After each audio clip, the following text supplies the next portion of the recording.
Bonsoir à tous et à toutes. Bienvenue à cet atelier d'échange concernant la construction d'un projet de développement résidentiel dans la partie nord-est du carré des Tracy-Est, dans les quartiers 4-3 à Charlebourg. Bienvenue tout le monde et merci d'être là. Et avant de poursuivre avec l'ordre du jour, je me présente, Ernesto Salvador Cobos, conseiller en consultation publique au service de l'interaction citoyenne. C'est moi qui vous accompagne ce soir pour la tenue de cet atelier d'échange. Et je ne suis pas seul, il y a aussi d'autres collègues du service de l'interaction citoyenne qui m'accompagnent pour l'animation. Vous allez voir tantôt, on va voir les indications sur la façon dont on va procéder pour les échanges. Et j'aimerais bien présenter juste Marie Lagier, peut-être pour commencer. Là, ça va être elle qui va nous accompagner pour la technique ce soir. Merci Marie. Alors, merci. Je vous fais noter que ce soir, effectivement, il s'agit d'un atelier d'échange. Nous, on dit que c'est un atelier d'échange en amont, c'est-à-dire que pour le moment, il n'y a pas une décision prise par rapport au projet.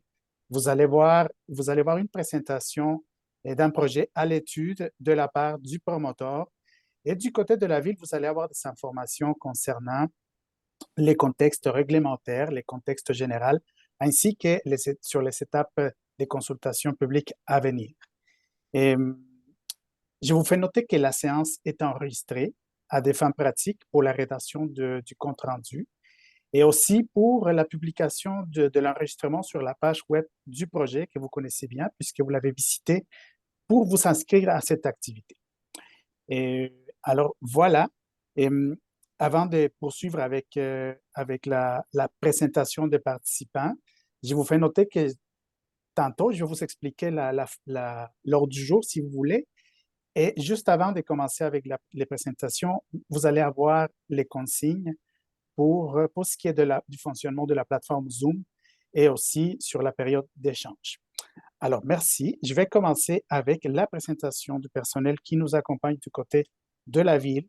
Je commence par Madame Marie-Pierre Boucher, elle est conseillère municipale du district de Louis XIV, membre du comité exécutif et responsable des dossiers du logement et de la planification de l'aménagement du territoire. Bonsoir. Bonsoir, Madame Boucher.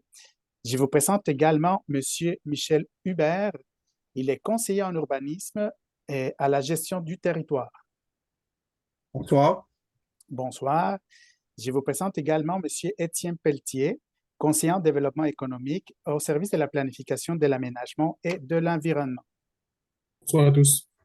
Il arrive. Merci. Bon, quand il Merci. parle, il saute en haut. Alors, juste, je demanderai à tous les participants, s'il vous plaît, d'éteindre votre micro pour éviter les bruits de fond. Merci beaucoup. Merci. Je vous présente également Monsieur Marc-Antoine Métivier, technicien à la circulation et au transport au service des transports et mobilité intelligente, également à la Ville de Québec. Bonsoir à tous. Bonsoir Marc-Antoine. Et je vais passer du côté du requérant, du promoteur du projet. Je vous présente Monsieur Stéphane Dion, président au Paradigme Stratégie.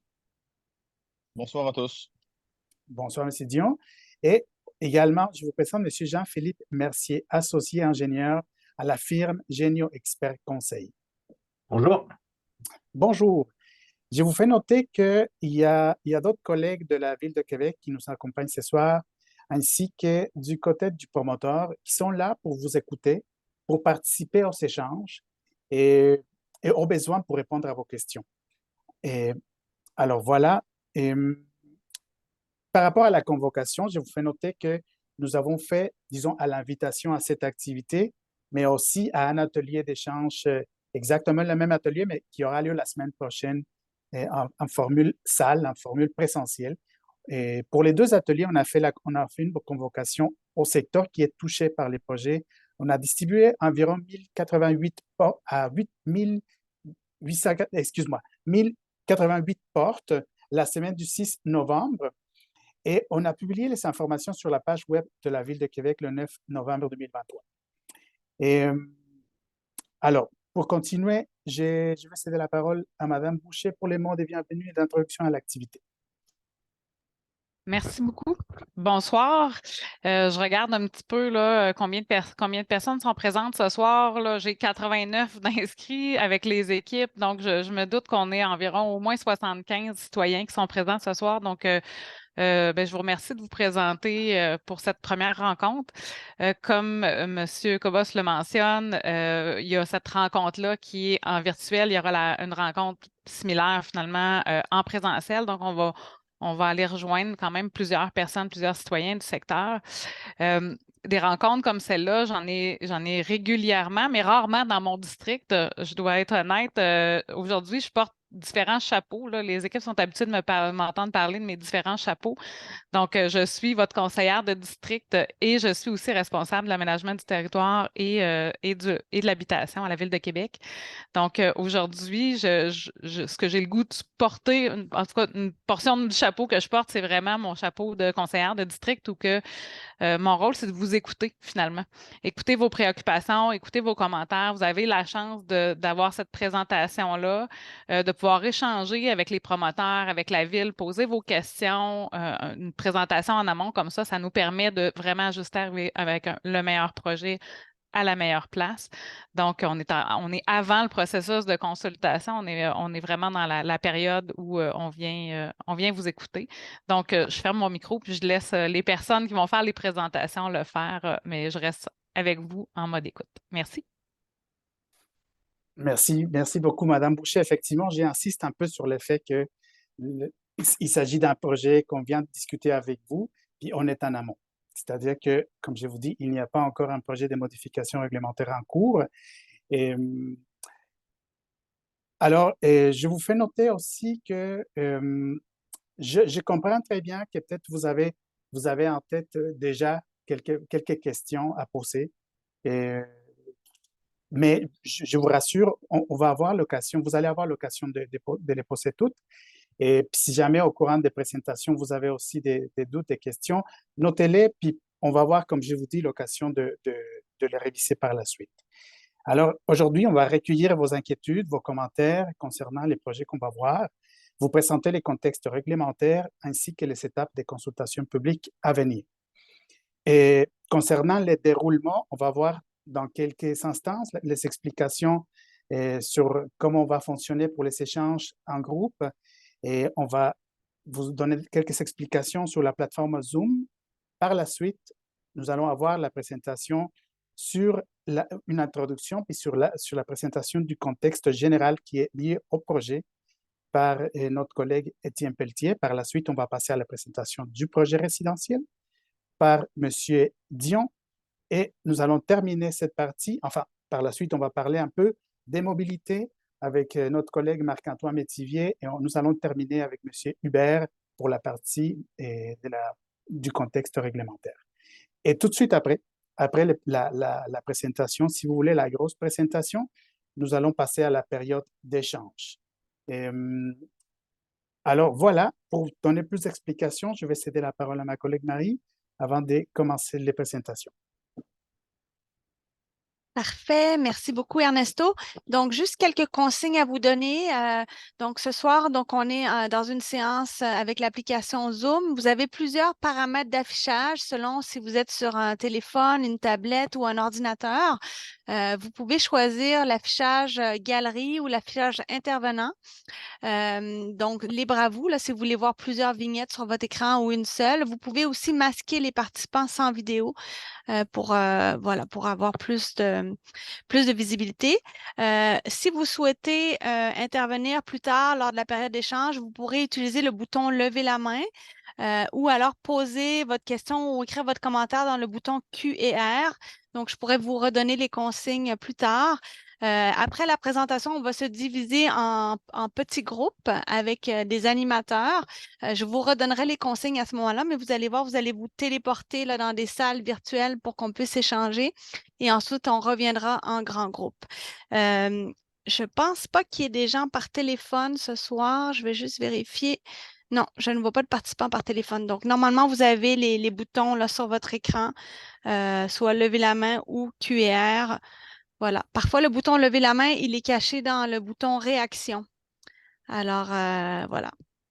Donc, c'est tout pour l'instant. Puis, dernière chose, je vous rappelle que la séance est enregistrée puis qu'on va diffuser ensuite sur le site Internet. Donc, si vous souhaitez ne pas être visible dans l'enregistrement, gardez votre caméra fermée et puis le micro fermé aussi pour la présentation.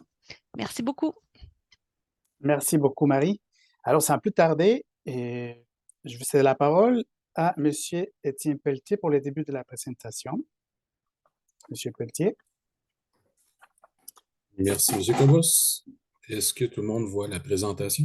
Je vais débuter. Parfait, merci. Donc, bonjour à tous. Je vais débuter la présentation sur le projet Le Bourg, qui est un développement qui est dans la partie nord-est du carré de Tracy.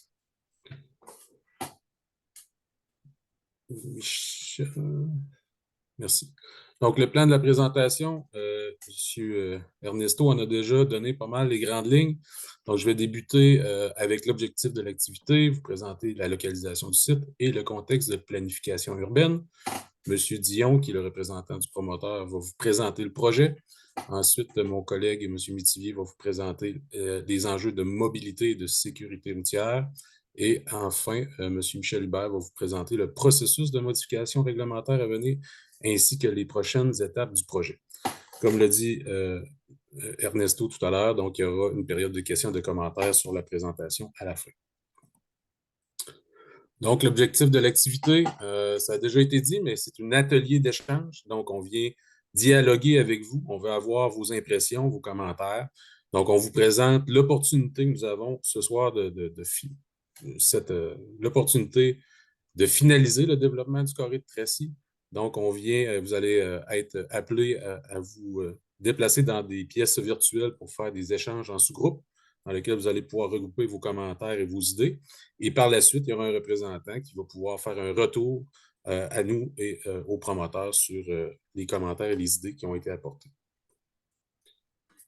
L'atelier d'échange se situe au début du processus. On est dans une activité qui vise une modification réglementaire à l'arrondissement, ultimement.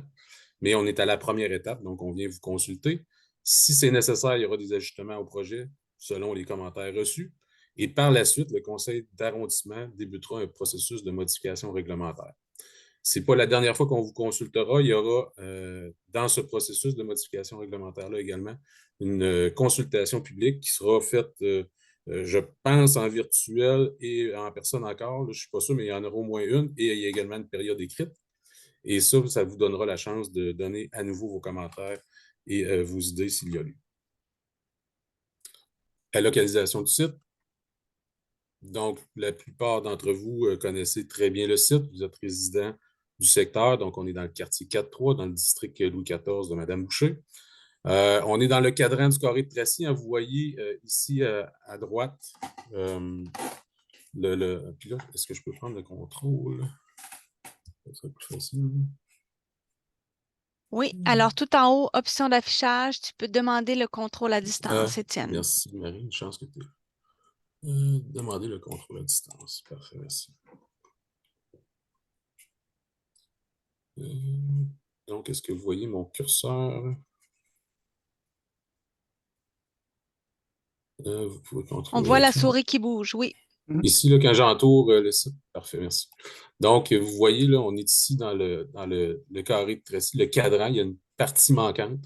Donc, c'est l'endroit qu'on va vous présenter, là, que le projet se situe. Donc, on est au nord du boulevard Louis XIV et également à l'est de l'avenue Beau-Royal.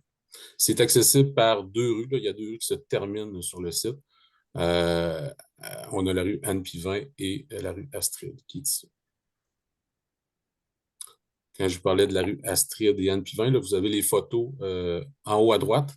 Donc, c'est les rues qu'on voit qui se terminent sur une partie boisée non aménagée. Vous avez à gauche le plan. Donc, en orangé, c'est le site, les limites approximatives. Donc, je vais vous le présenter un petit peu plus en détail tout à l'heure. C'est un site en pente, le carré de Tracy, la rue du carré de Tracy, la partie la plus basse du site. Et plus on s'éloigne de la rue du carré de Tracy, plus l'élévation du site monte. On est passablement boisé, 75 %. Il y a des espaces qui ne sont pas, notamment, exemple, le centre d'horticulture qui était présent à l'époque. Ça comprend également les terrains de l'ancien camp Beau-Royal. Donc, vous voyez une espèce de grande bande déboisée au centre là, qui était le chemin d'accès. Et les installations là, qui ne sont plus là aujourd'hui sont dans la partie à l'extérieur du site qu'on voit ici là, par le petit rond quelque peu déboisé. Le contexte de planification urbaine. Donc, certains d'entre vous ont peut-être vu passer là, le plan de mise en œuvre accéléré 2023-2026 qui a été annoncé par le Conseil de ville il y a quelques semaines. Donc, qu'est-ce que c'est ce plan-là? C'est un plan assez ambitieux. Donc, 80 nouvelles unités de logement à construire d'ici 2040. C'est un objectif ambitieux. On parle de plus de 4000 unités par année en moyenne. Et tout ça vise à accélérer les constructions là, pour répondre à la pénurie de logements dans laquelle on est actuellement. Et le taux d'inoccupation à Charlesbourg est de 0,6 des logements, alors qu'un taux d'inoccupation équilibré est à 3 Ça, ce qui veut dire, c'est que le marché est déséquilibré, les prix sont plus hauts qu'à l'habitude, les gens ont de la difficulté à se loger, les gens doivent se déplacer des fois d'un arrondissement à un autre parce qu'ils ne trouvent pas de logement là, sur les sites qu'ils désirent. Donc, ce plan-là a été mis en place par le Conseil de ville il y a quelques semaines. Donc, les impacts du projet sur la situation du logement, le projet qu'on vous présente aujourd'hui, donc ça vient répondre aux besoins élevés en logement, mais ça ne répond pas là, à un grand pourcentage des besoins qu'on a, même à Charlesbourg. La densité qui va vous être présentée dans le projet, c'est une densité qui est cohérente avec la densité existante. Donc, on ne vient pas changer un peu le milieu là, par rapport à ce que vous connaissez dans votre environnement bâti. L'offre est intéressante parce qu'elle est diversifiée. Donc, le projet comprend autant des logements locatifs que des propriétés. Et dans les propriétés, on a également des maisons qui sont plus vouées aux premiers acheteurs, qui seront probablement soumis au programme Accès Famille de la Ville de Québec qui vise à aider l'achat d'une première maison. Il y a également des propriétés qu'on peut dire de deuxième acheteur qui sont un petit peu plus cossues, un petit peu plus grandes. Et tout ça, ça vise à répondre les besoins de diverses clientèles, notamment les jeunes qui ne sont pas prêts à acheter une maison, mais qui veulent rester dans le secteur, des fois qui sont des enfants de personnes qui résident dans le secteur. Donc, pourront avoir peut-être un logement pour résider proche de leurs parents. Et également, on voit aussi souvent, c'est que des aînés qui veulent réduire ou diminuer leur logement peuvent vendre leur maison, s'en aller en logement et ne pas tomber tout de suite dans les fameux RPA. Là, je parle de résidence pour personnes âgées.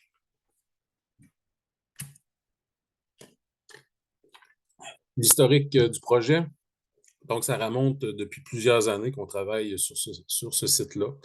Donc, en 2011, l'agglomération de Québec a modifié son schéma d'aménagement et la Ville de Québec a modifié son plan directeur d'aménagement et de développement, le PDAD, qui est en quelque sorte son plan d'urbanisme. C'est un peu compliqué, mais tout ça pour dire, c'est que les règlements dans lesquels on fait la planification de la ville ont été modifiés pour permettre un usage urbain sur le site qu'on va vous présenter tout à l'heure. Et ça date depuis 12 à 13 ans. En 2013, la Ville a acquis le camp Beau-Royal, donc pour faire un peu de développement, mais aussi de la conservation d'espace pour des fins récréatives. En 2020, la Ville a modifié son PDAD, là, son plan directeur d'aménagement et de développement, pour retirer, il y avait des affectations agricoles, donc des espèces de petites pochettes d'espace agricole dans lesquelles on ne pouvait pas développer à des fins urbaines. Donc, ça a été retiré du PDAD. Et ça a permis, bien sûr, en 2020 également, de faire une demande de dézonage agricole à la Commission de protection du territoire agricole. Donc, c'est eux qui autorisent ou non l'exclusion de terrains agricoles. Et dans ce cas-ci, ils ont accepté. Et donc, depuis 2019, je vous dirais qu'on travaille avec le promoteur et son groupe d'investisseurs et ses consultants pour développer un projet. Là, la version que vous voyez, il y en a eu plusieurs avec eux là, avant d'arriver à celle qu'on vous présente aujourd'hui. Et même avant 2019, il y avait d'autres promoteurs qui ont également proposé des projets à l'époque. Donc, ça fait, je vous dirais, au-dessus de probablement 8 ans qu'on travaille assez intensément sur ce site. Donc, quand je parlais d'espaces urbains ou prévus réservés à l'urbanisation, c'est ce que vous voyez avec la limite pointillée. C'est ce qu'on appelle la limite du périmètre d'urbanisation. Donc, tout ce qui est à l'intérieur de ça est l'espace qui est dédié au développement urbain de la Ville de Québec. Il reste quelques espaces sur le territoire et c'est un espace qui est limité, donc il faut l'aménager et la développer intelligemment, si on peut dire. On a 3 accès routiers possibles. Je vous en avais parlé tout à l'heure, Astrid ici en bas et Anne Pivin. Il y a également un accès par Beau-Royal qui sera possible parce que le promoteur possède un terrain dans lequel on a des espaces pour prévoir une rue. On a aussi l'intention d'offrir, de planifier un espace de plein air, je vous dirais à l'extérieur du périmètre d'urbanisation, la partie en vert. Je vais vous revenir, j'ai plus de détails dans la diapo suivante. Et enfin, la densité du milieu, quand on regarde qu'est-ce qu'on a dans le secteur, tout à l'heure, je vous parlais de densité cohérente. Donc, la rue Astrid, elle a de la densité un petit peu plus forte. On parle de 4 à 32 logements, là, tout dépendant où on se situe. Et le reste, la balance, là, quand on parle des rues qui sont limitrophes, c'est principalement du 1 à 2 logements. Quand je vous parlais de l'espace de plein air, donc, il y a un site potentiel. Vous la voyez, là, c'est la limite en vert un petit peu plus fluo. Donc, c'est une superficie d'à peu près 36 hectares où on parle de 67 terrains de football, là, pour vous donner une idée. Donc, c'est assez grand comme espace. Ça comprend les terrains de l'ancien camp Beau-Royal. Vous voyez, là, c'est la partie probablement en bleu pâle ici. Et le projet comprend, là, éventuellement, si on fait le projet, il y aura un frontage sur rue pour accéder à cet espace-là.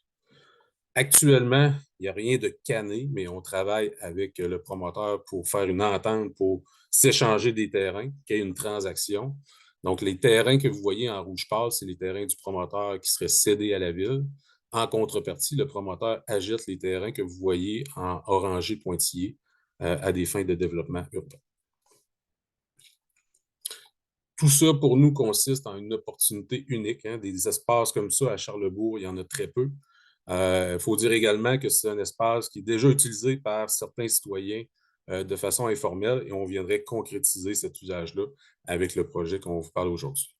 Pour le moment, malheureusement, on ne peut pas vous donner plus de détails sur l'aménagement ou la vocation future là, de ce site-là, bien que ce soit dédié au plein air, parce qu'il y a un plan directeur de plein air urbain qui est en développement et il devrait être déposé en juin 2024. Donc, à ce moment-là, on aura plus d'informations à donner aux citoyens. Donc, ça complète ma partie. Je vous laisse avec M. Dion qui va vous présenter le projet. Merci. Merci, M. Pelletier. Oui, M. Dion, la parole est à vous. Parfait, merci. Alors, je me présente. Stéphane Dion, je suis président de Paradigme Stratégie. Je travaille avec Construction CRD depuis presque un an et j'agis ce soir là, à titre de porte-parole pour Construction CRD. Je vous présente rapidement à la slide suivante. C'est pas moi qui ai le contrôle. Là. Je ne sais pas si vous pouvez slider, merci. Construction CRD, qui est une entreprise de Québec, fondée à Québec en 98, qui a reçu plusieurs prix là, de l'assurance habitation pour la qualité de ses constructions. CRD, c'est vraiment une entreprise là, qui fait des maisons, beaucoup premiers acheteurs, souvent pour les programmes d'accessibilité aux jeunes familles. CRD est évidemment accrédité là, par le programme Garantie de construction résidentielle, ce qui permet d'offrir une garantie, de lancer une garantie de maison neuve, là, si vous connaissez ça. Puis c'est un entrepreneur d'expérience reconnu par ses pairs qui offre des maisons de qualité solide, mais également accessibles. C'est toujours un peu la quadrature du cercle et c'est ce que réussit à faire CRD depuis sa fondation. Bon, je pense qu'on peut aller à la prochaine slide. Voilà.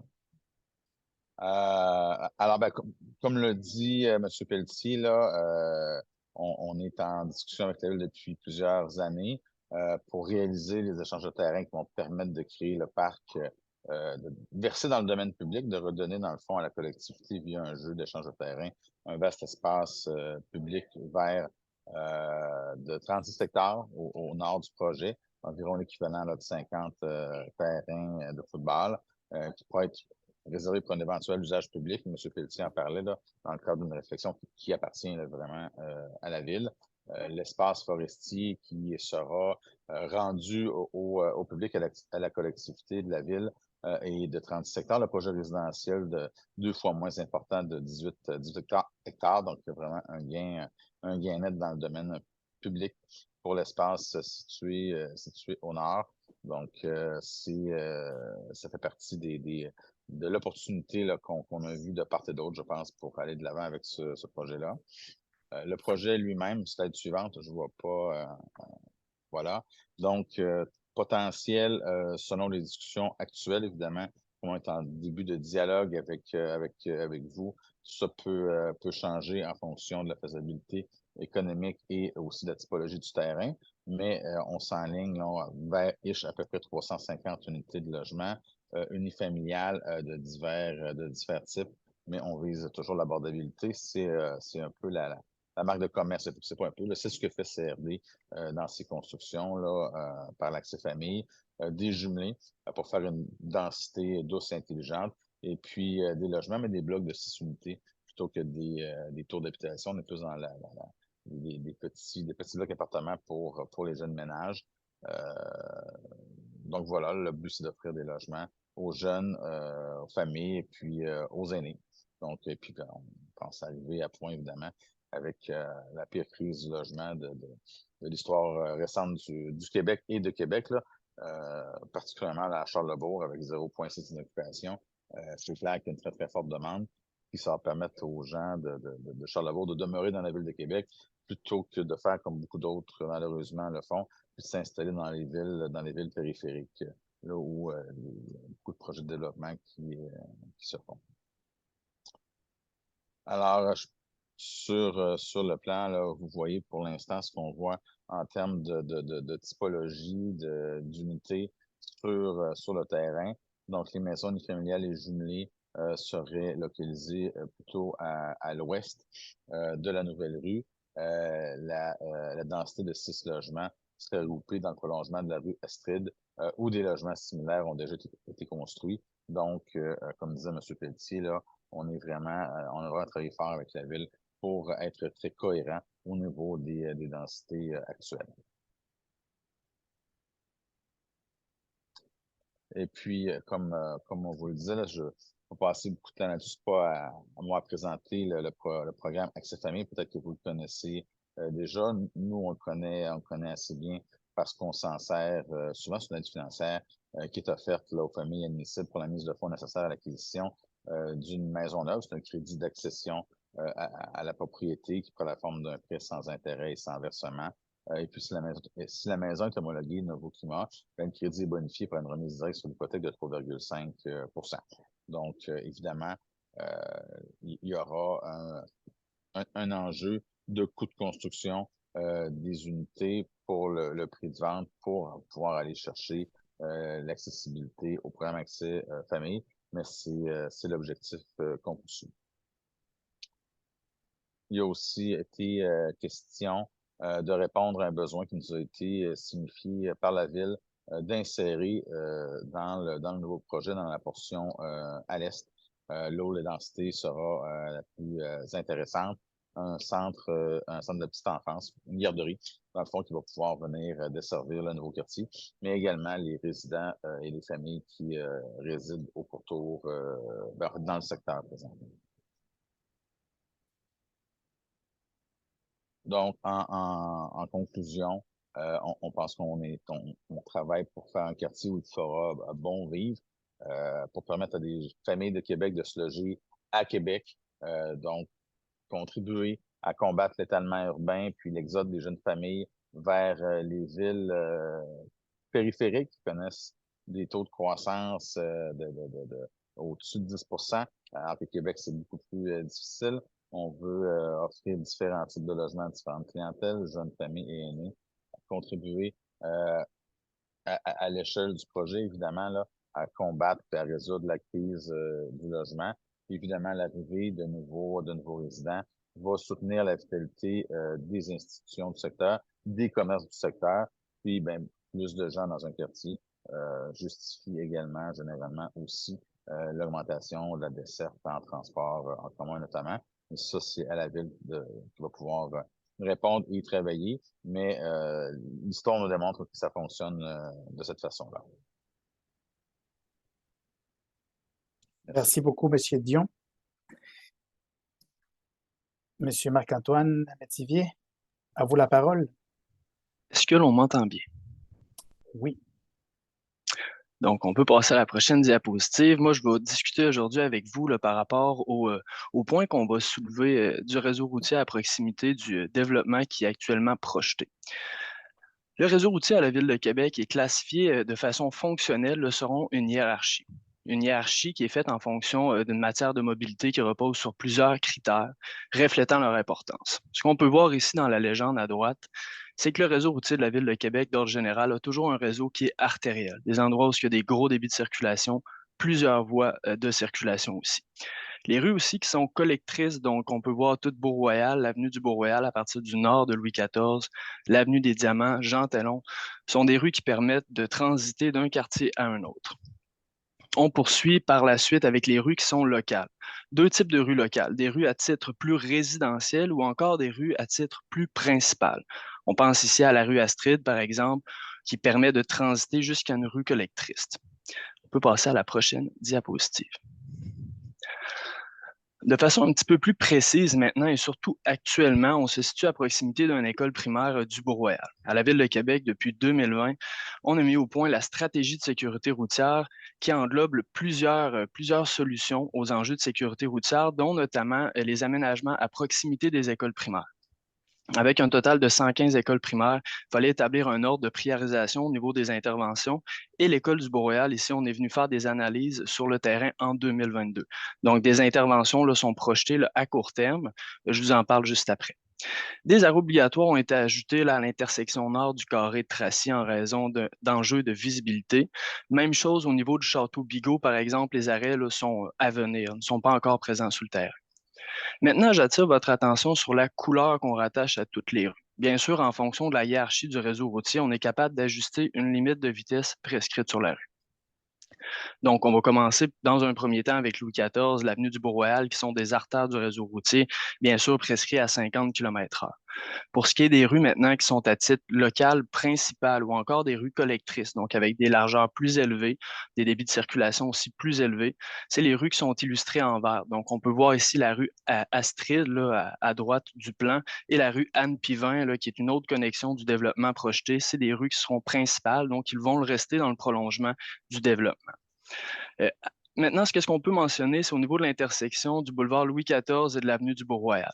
L'intersection avec des très forts débits de circulation, surtout sur l'axe Est-Ouest. Sur l'axe Nord-Sud, on a des forts débits de circulation, mais surtout au sud du boulevard Louis XIV. Ça peut créer des enjeux au niveau des feux de circulation, puis je vais vous l'expliquer plus tard. Une circulation qui est pendulaire comme ça nous permet, en fait, ça nous oblige à venir adapter un feu de circulation par rapport à chaque heure de la journée. On y revient, je vous en reparle juste après. On peut passer à la prochaine. Maintenant, au niveau des circulations, au niveau de la situation anticipée, il est bien sûr très difficile à ce moment-ci d'établir combien de véhicules va utiliser, combien de rues et à quel endroit. Chose certaine, si on peut venir établir au niveau des connexions, dans un premier temps, on a la rue Astrid qui va venir bien sûr se prolonger, comme on a expliqué préalablement, jusqu'à la rue Anne-Pivin au nord, qui sera notre rue principale. Ces deux connexions-là risquent à très forte proportion d'être les plus utilisées. Sinon, on a une troisième connexion qui va se faire directement sur l'avenue du Beau-Royal. J'attire maintenant votre attention sur le nombre d'unités. Les nombres d'unités que vous voyez décrits, les chiffres qui sont en bleu sur chacune des connexions, c'est vraiment des hypothèses. Ça nous permet de dire sur, par exemple, 350 unités d'habitation, combien d'unités vont utiliser la rue Astrid, combien d'unités vont utiliser la rue Anne-Pivin ou encore combien d'unités seront tributaires de l'avenue du Beau-Royal. C'est des projections qui nous permettent d'établir dans un premier temps ou d'anticiper des mesures ou à quel endroit plutôt on va les faire. À court terme, ce qu'on peut mentionner, c'est qu'actuellement, au niveau de l'intersection du boulevard Louis XIV et de la rue Astrid, il est sûr qu'il va falloir qu'on vienne mettre des programmations au niveau du feu de circulation. On anticipe des impacts à cet endroit-là. Et au niveau du boulevard Louis XIV et de l'avenue du Beau-Royal, il y a aussi des solutions qui seront anticipées et des choses qui ont déjà été faites cet été. Je vous en parle juste après. Dernière chose au niveau de l'écran ici, les chiffres que vous voyez en rouge seront encore là sous forme d'hypothèses, des projections qu'on fait avec un logiciel de simulation. Le nombre de véhicules qui pourraient rentrer dans le secteur au niveau de l'heure de pointe du matin ou du soir. Au niveau des flèches en noir, c'est le nombre de véhicules qui pourraient sortir de ce développement-là projeté, donc l'impact dans les rues à proximité. Toutes ces hypothèses-là qui vous sont présentées aujourd'hui sont tirées de l'Institute of Transportation Engineers, qui est un logiciel qui est utilisé de façon mondialement pour venir simuler le nombre de débits de circulation, le nombre d'automobilistes et bien sûr leur parcours dans le réseau routier. On peut passer à la prochaine. Maintenant, plus précisément au niveau du projet, on va commencer en fait à y aller en périphérie. Là. Vous voyez l'image à votre gauche, toutes les lignes qui sont en bleu sont des rues où qu'actuellement, il y a un lien de mobilité active. Donc, on va parler ici un lien de mobilité active pour les piétons, donc des trottoirs. Les lignes que vous voyez maintenant identifiées en rouge sont les trottoirs qui sont désirés. J'attire votre attention surtout sur le carré, bien sûr, le carré de Tracy. Il y a un trottoir qui est requis à cet endroit-là. Puis comme plusieurs de vous résidez à proximité, vous le savez, le cadre bâti est très étroit. Ça peut venir nous créer des enjeux au niveau de la construction d'un trottoir, mais je vous affirme qu'on est actuellement en analyse de faisabilité. Ce trottoir-là est bien sûr justifié. Par la suite, maintenant, à droite, vous voyez les lignes sont en jaune, là, sont les trottoirs projetés. Éventuellement, je vous avais parlé de la rue Astrid, qui était la rue plus principale du projet, qui va venir se connecter à la rue Anne-Pivin. Bien sûr, en fonction que c'est la rue qui risque d'avoir le plus de débit de circulation, la Ville de Québec va s'assurer à terme, si le projet voit le jour, de venir y installer des aménagements piétons pour assurer la sécurité et la mobilité. Donc, sur cette rue-là, qui serait à caractère plus principal, on prévoit un trottoir de chaque côté de la rue et bien sûr, un lien cyclable est prévu aussi dans le projet, qui va nous permettre d'avoir une connexion là, avec le boulevard Louis XIV jusqu'à l'avenue du Beau-Royal et emprunter, bien sûr, l'espace réservé pour un éventuel usage public. On peut passer à la prochaine. Maintenant, préalablement, je vous avais parlé de la stratégie de sécurité routière, plus précisément des analyses par rapport au corridor scolaire des écoles primaires à la Ville de Québec. Au niveau de l'avenue du Beau-Royal, donc l'école primaire du Beau-Royal, on a prévu une surélévation de l'intersection de l'avenue du Beau-Royal et du carré de Tracy Est et Ouest. Bien sûr, l'intersection qui est directement devant l'école, dont l'intersection au sud. Ce qui a été observé d'ordre général en raison des très forts débits de circulation sur l'avenue du Beau-Royal, la distance, donc la ligne d'arrêt n'était pas respectée avec les automobilistes. De fait aussi que la visibilité des piétons n'était pas tout le temps optimale. L'automobiliste qui s'avançait beaucoup dans l'intersection faisait en sorte que les piétons n'avaient plus de dégagement pour traverser. L'objectif de venir surélever une intersection, c'est d'augmenter la visibilité d'un piéton, bien sûr assurer un dégagement de l'automobiliste avec le piéton, donc une zone de sécurité qui actuellement, là, ce n'était pas fait de façon quotidienne. On prévoit aussi un élargissement du trottoir au niveau de l'avenue du Beau-Royal à 1,75 m, voire 2 m, qui sont les standards de la Ville de Québec là, au niveau de l'accessibilité universelle. Donc, pour tout type de personnes à mobilité réduite, à chaise roulante, il faut qu'elles soient en mesure d'y accéder. Par la suite de ça, je vous rappelle aussi l'analyse de faisabilité là, pour construire un trottoir qui est en cours sur le carré Tracy Est et Ouest. Dernière chose, pour l'image que vous voyez à votre droite, un petit peu plus difficile à voir, mais tout le réseau que vous voyez en rouge se retrouve à être un réseau piétonnier pour l'école. C'est ce qu'on appelle un niveau 1. D'ordre général, ça veut dire que la très grande majorité des écoliers, voire les écoliers au complet, vont devoir être tributaires de ce chemin-là. Donc, une très grande proportion des élèves utilisent le carré Tracy Est et Ouest pour se rendre ou revenir là, de l'école. On peut passer là, à la prochaine diapositive. Pour faire un petit résumé d'ordre général, au niveau de l'avenue du Beau-Royal, on a 2 intersections. On ajoute des arrêts obligatoires à l'intersection nord du carré Tracy Est et Ouest, chose qui est déjà faite. Au niveau du Château-Bigot, des ajouts d'arrêts obligatoires seront faits prochainement. Par la suite de ça, on a toujours notre trottoir au niveau du carré Tracy. Et maintenant, au niveau des intersections, là, plus du réseau routier majeur, on a l'avenue du Beau-Royal et Louis XIV. Préalablement, je vous avais parlé d'un feu qui était adaptatif. En raison des débits de circulation qui sont très élevés et surtout pas égales sur toutes les approches de l'intersection, ça fait en sorte que la programmation du feu de circulation est pas mal plus difficile si on veut rendre la circulation fluide. Un feu adaptif, dans ce sens-là, est un feu qui, à chaque heure de la journée, va s'adapter, le temps de plein vert, par exemple, qui est offert à une approche d'une intersection pour permettre d'avoir une plus grande capacité de stockage de l'intersection. Cette capacité-là de pouvoir modifier le feu de circulation est faite en fonction qu'on a maintenant le niveau du gestionnaire artériel qui est installé depuis tout cet été. Le gestionnaire artériel, c'est un réseau de câbles de communication que vous ne voyez pas, qui est en dessous du sol, qui nous permet, avec des caméras, d'avoir accès à l'intersection, excusez-moi, l'intersection, de la contrôler à distance et bien sûr d'avoir un contact visuel avec tout ce qui se passe à l'intersection. Ça nous permet d'agir en temps réel, puis bien sûr de s'adapter s'il y a des événements qui sont spéciaux. Il y a davantage de mesures qui sont anticipées en fonction de ce futur développement-là, mais je vous affirme aujourd'hui qu'actuellement, il y a toujours des études de circulation et des analyses de sécurité routière qui sont en cours. Donc, il est difficile de vous mentionner précisément qu'est-ce qui sera fait aux intersections et aux lieux que je vous ai expliqués préalablement, mais chose certaine, on anticipe des modifications. Michel, on peut passer à la prochaine. Donc, pour terminer ici, au niveau du réseau routier majeur, bien sûr, le réseau routier majeur, ici, on parle du réseau artériel. Notre objectif, c'est toujours d'optimiser le phasage et le minutage aux intersections qui sont ciblées. Donc, si on veut éviter le transit dans les lieux résidentiels, c'est toujours de venir augmenter la fluidité, le stockage sur nos artères pour s'assurer que ce ne soit pas contraignant pour les automobilistes, que ça ne donne pas le goût d'aller à des lieux où ce qu'ils ne devraient pas être, soit en transit automobile. Au niveau de l'été 2023, donc en septembre, il me semble, on est venu synchroniser l'ensemble du boulevard Louis XIV sur le tronçon entre la rue Seigneuriale et l'avenue des Diamants, qui est à l'ouest du projet ciblé.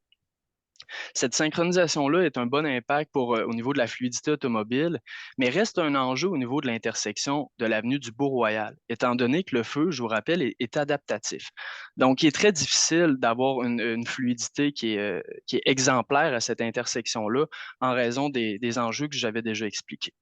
Bien sûr, le câble de communication qui est installé, le fameux gestionnaire artériel, est encore que tout récent. On est toujours à étudier les impacts de ça. Et voilà. Michel, on peut passer à la prochaine. On est rendu au contexte réglementaire. Oui, pour compléter la présentation, je vais vous présenter en quoi consiste le contexte réglementaire pour la modification. T'en as un peu. Bon, nécessairement, pour réaliser le projet qui sera retenu, vous en avez vu une ébauche, une esquisse, des modifications à la réglementation d'urbanisme vont être nécessaires. À la fois pour créer des nouvelles zones, par le découpage, vous avez vu tantôt différentes densités, unifamiliales, jumelées, les immeubles à 6 logements, parce qu'il va falloir que le zonage suive ces vocations-là, cette densité-là, également cette typologie, isolée ou jumelée. Et chacune de ces zones-là, je vais vous l'expliquer, ce vocabulaire-là dans les prochaines diapos, chacune de ces zones-là devra avoir une grille de spécification qu'on devine qui va être à dominante résidentielle. Comme c'était mentionné au départ par M. Pelletier, le projet, dans son ensemble, à l'intérieur du périmètre d'urbanisation, est conforme au schéma d'aménagement et de développement de l'agglomération, le SAD, et au plan directeur d'aménagement et de développement de la Ville de Québec. Je vais vous indiquer un peu ces outils de planification-là, en quoi ils consistent, aux prochaines pages. Quand on parle du schéma d'aménagement de l'agglomération de Québec, bien, ce que vous voyez, c'est l'agglomération, c'est les 3 villes, Québec, Ancienne-Lorette et Saint-Augustin. Le schéma, c'est le document de planification pour l'ensemble de ce territoire-là qui établit les lignes directrices de l'organisation physique du territoire, soit d'une municipalité régionale de comté ou, dans ce cas-ci, d'une agglomération. C'est que il y a des grandes orientations globales à l'échelle de l'agglomération, également aussi des grandes affectations du territoire. À l'échelle un peu plus locale, chacune de ces 3 villes-là doit avoir un plan d'urbanisme. Dans le cas de la Ville de Québec, il se nomme le plan directeur d'aménagement et de développement. Ce PDAD-là précise vraiment les orientations et les moyens d'intervention, à l'intérieur duquel la Ville va tenir compte des priorités et des objectifs à l'échelle locale des différents secteurs de la Ville. Mais comme c'est comme un entonnoir, le PDAD doit être conforme au schéma d'aménagement du un peu plus grand territoire. Le troisième outil pour s'assurer que ce qui est retenu au niveau de la planification, bien, la mise en œuvre des objectifs de ce PDAD-là doit être dans la réglementation d'urbanisme qui se compose, il y a deux composantes, le règlement d'urbanisme, à la fois un plan de zonage où l'ensemble du territoire, des arrondissements notamment, qui se divisent en zones. Ça permet à la ville de déterminer la vocation de chacun des secteurs, également d'y contrôler pour chacune des zones l'usage des terrains, des bâtiments ainsi que l'implantation, la forme et l'architecture des constructions. Vous avez ici le Vieux-Québec. Ça, j'ai mis Hôtel de Ville. L'Hôtel de Ville se situe dans la zone 11029 CC, comme vous la voyez. Le premier chiffre, c'est toujours l'arrondissement. Donc, l'Hôtel de Ville est dans l'arrondissement de la Cité-Limoilou. Vous avez autour l'ensemble des sous-secteurs en fonction des vocations ou des usages qu'on peut trouver là, que ce soit public, résidentiel, commercial. C'est pour l'ensemble de la Ville de Québec qui est subdivisée en zones. Quand on parle d'une grille de spécification, c'est un exemple, c'est la zone 43076 HA, donc 4 est dans l'arrondissement Charlebourg. C'est la zone qui se situe tout juste à proximité du projet qui vous a été présenté, directement au sud-est. Ça comprend les abords des rues Catherine-Cotin, Arthur Langevin et André Bernier, qui vient définir les d'usage également le nombre de logements. Je ne sais pas si vous le voyez, là, isolé 1 à 2 logements, en jumelé un seul logement. Vous avez des normes de lotissement qui s'appliquent, une largeur minimale de 15 mètres pour un lot. Vous avez également pour un bâtiment principal la hauteur en mètres ou minimale, maximale en mètres ou en étage. Vous avez également les normes d'implantation, les marges de recul, donc la distance qu'un bâtiment doit minimalement avoir par rapport à une des lignes de l'eau de ce terrain, que ce soit la ligne avant, la ligne latérale ou la ligne arrière. Vous avez également aussi dans cette zone-là quelques éléments qui touchent l'architecture des bâtiments, notamment les murs doivent avoir un minimum de 70% en briques ou en pierre. Fait que grosso modo, chacune des zones que vous avez vues tantôt, le découpage, bien, il y a une grille de spécification qui correspond à chacune de ces zones-là, qui est différente. Dans le secteur où le projet vous est proposé, vous avez la ligne pointillée qui correspond au périmètre d'urbanisation. Actuellement, il y a différentes zones. Vous voyez le découpage qui est en fonction des anciens lots par rapport au carré tracé. Autorise des logements, autorise également R1 PAC. R1 PAC, c'est soit un PAC de voisinage, jardin communautaire. Cet usage-là est à peu près autorisé dans l'ensemble des zones, dans l'ensemble du territoire de la Ville de Québec. Vous avez également R2, espace récréatif extérieur de proximité. Qu'est-ce qu'on entend par R2? C'est soit un équipement de sport, une patinoire extérieure, un terrain de balle ou un skatepark, tout ce qui est sport loisir à l'extérieur. Vous avez également R4 dans les zones un peu plus au nord, qui est un espace de conservation naturelle. Donc, le thème le dit bien, c'est fait pour conservation. Vous avez également dans les zones qui sont sur des lots un peu plus forestiers.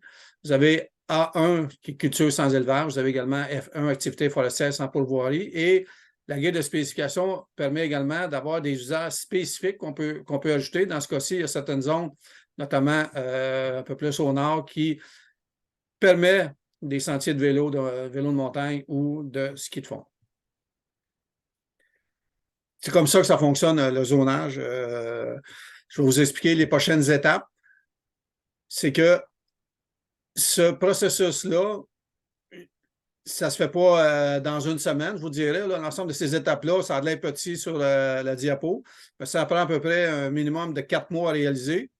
Puis on peut penser qu'en fonction d'où on est aujourd'hui, avec les échanges, les ateliers d'échange, le début du processus réglementaire-là, on peut penser qu'il pourrait décoller autour de l'été 2024 et se compléter à la fin de l'automne 2024, qui débuterait au conseil d'arrondissement par l'approbation d'un projet de modification réglementaire.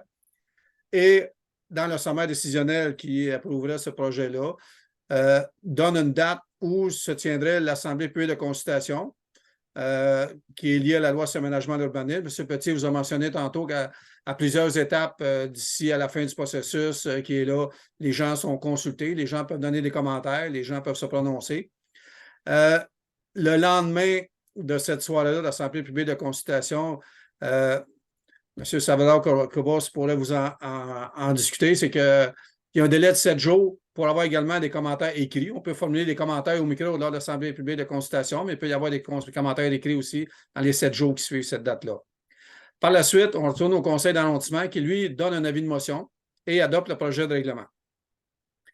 Il y a ensuite un avis public sur le site de la Ville qui dit dans les 8 jours suivant cette date-là, les gens qui veulent s'opposer à un des objets qui est proposé éventuellement dans le projet de modification peuvent déposer une requête.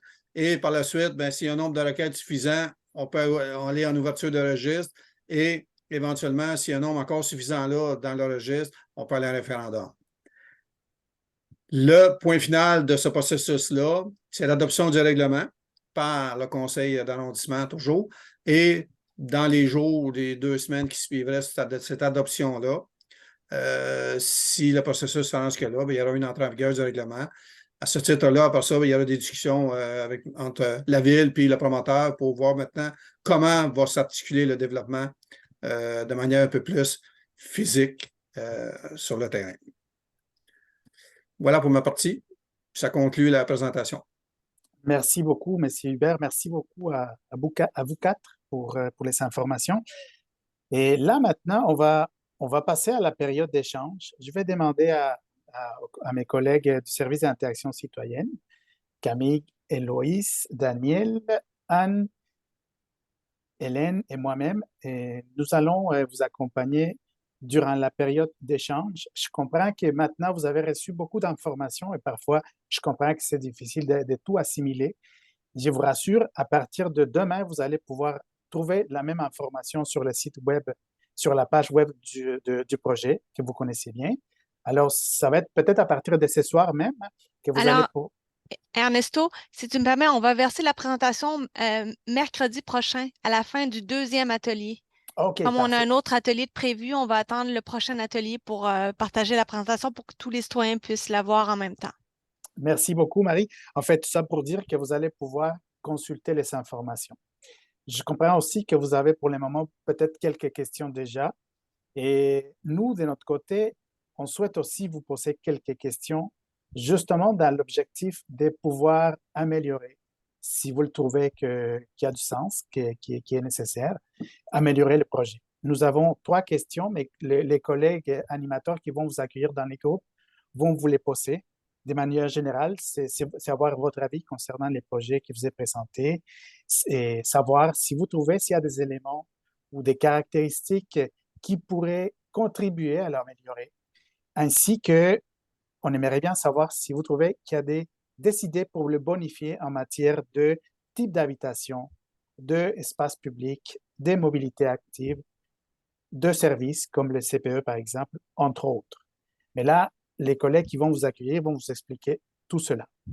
Alors là, maintenant, j'aimerais bien céder la parole à ma collègue Marie pour les explications techniques par rapport à l'exercice. Oui, bien sûr. Alors, merci à tous d'être encore avec nous.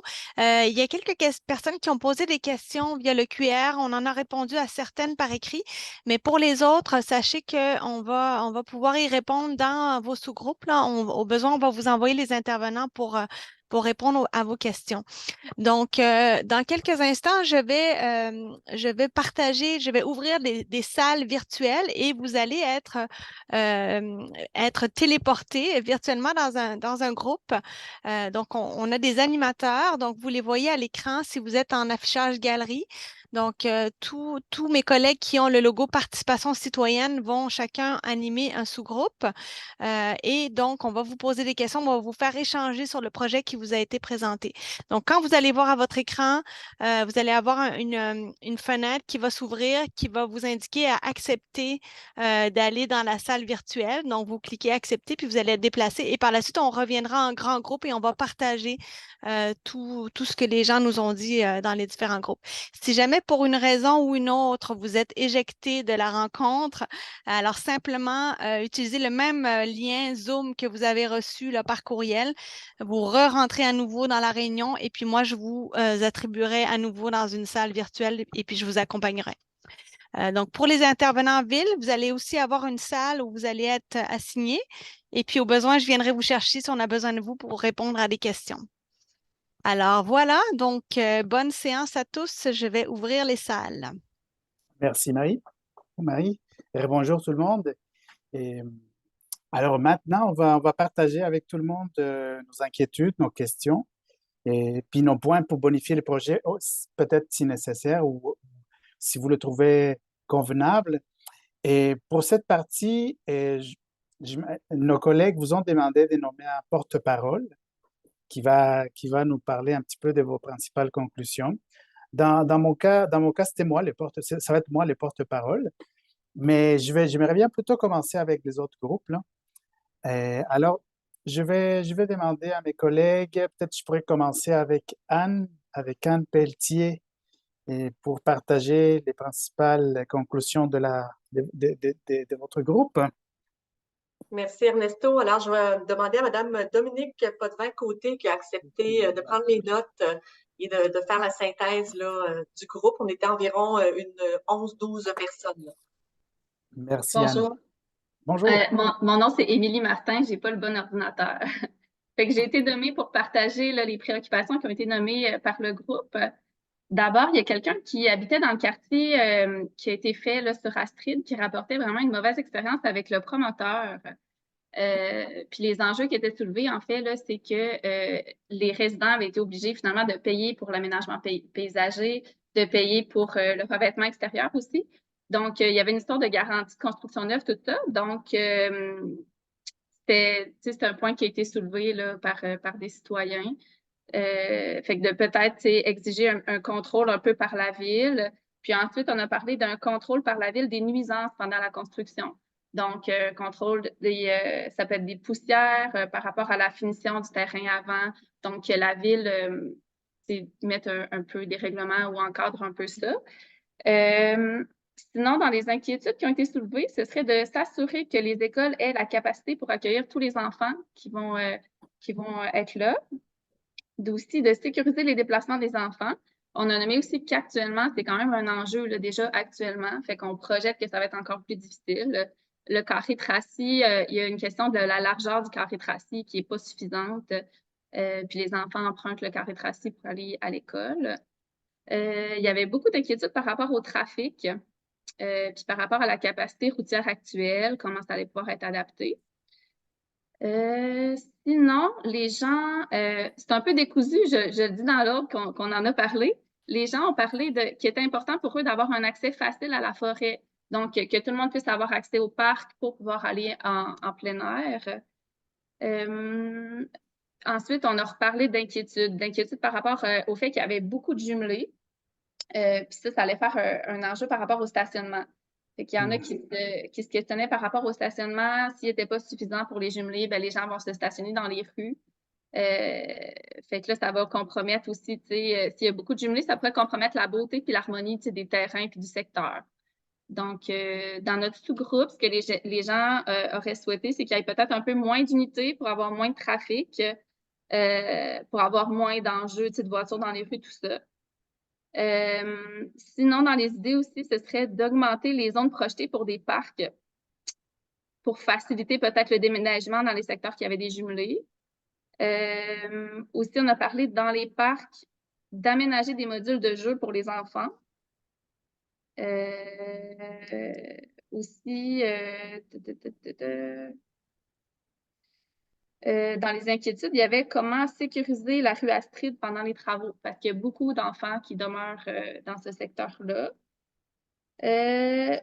Sinon, on a discuté du fait qu'il n'y avait pas de connexion avec le réseau cyclable actuel. Donc, il y a des pistes cyclables qui sont projetées, mais ils ne se connectent pas avec le réseau. Donc, c'est de voir comment est-ce que ça va s'actualiser.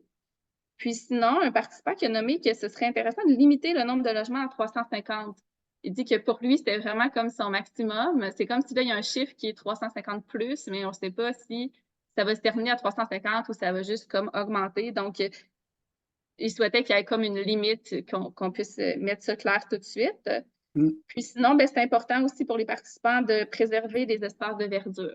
Donc, on sait que les arbres vont être, il va y avoir une déforestation, mais de replanter des arbres, puis de mettre ça vert, puis de mettre ça beau. Là. OK, parfait.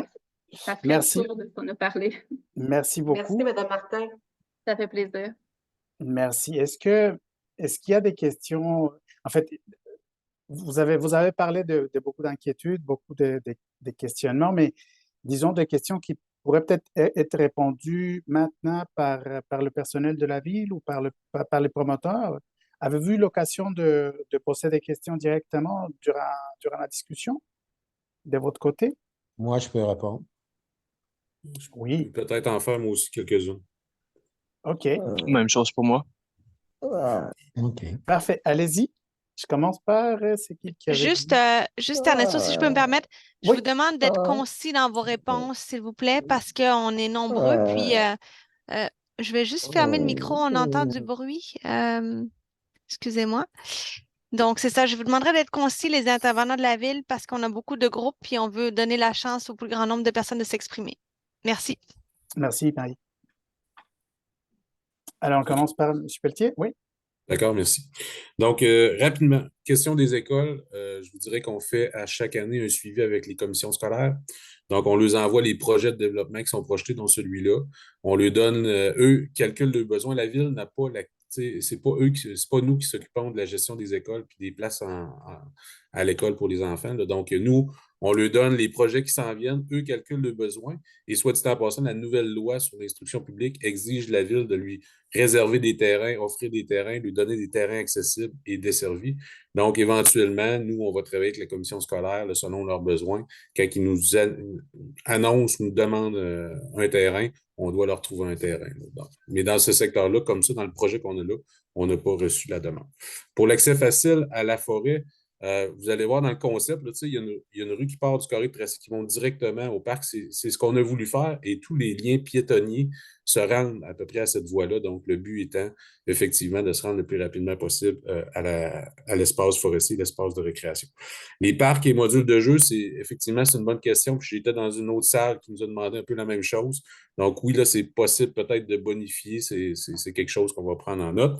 La piste cyclable, effectivement, elle ne se regarde pas à un réseau existant, mais on a l'opportunité d'aménager adéquatement le projet dans ce projet-ci. Et c'est un peu l'inverse. Nous, on va faire le projet là-dedans et la planification va s'adapter à notre projet. Donc, éventuellement, vous allez voir des extensions de pistes cyclables à notre projet qui vont venir compléter ce qu'on a déjà dans le carré de Tracy.